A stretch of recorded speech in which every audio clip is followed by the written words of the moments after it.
আজকে একটা mini blog নিয়ে চলে এলাম। আজ বোনের বার্থডে সেলিব্রেশন।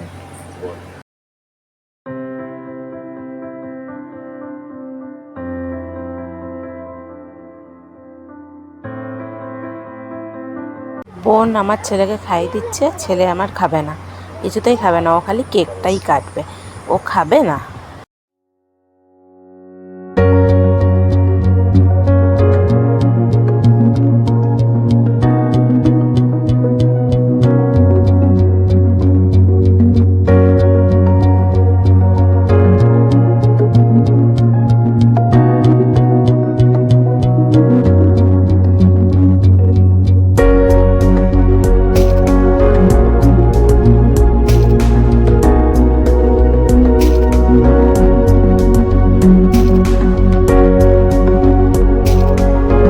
ছেলের কেক কাটাই শেষ হচ্ছে না, দেখো কেক কেটেই যাচ্ছে।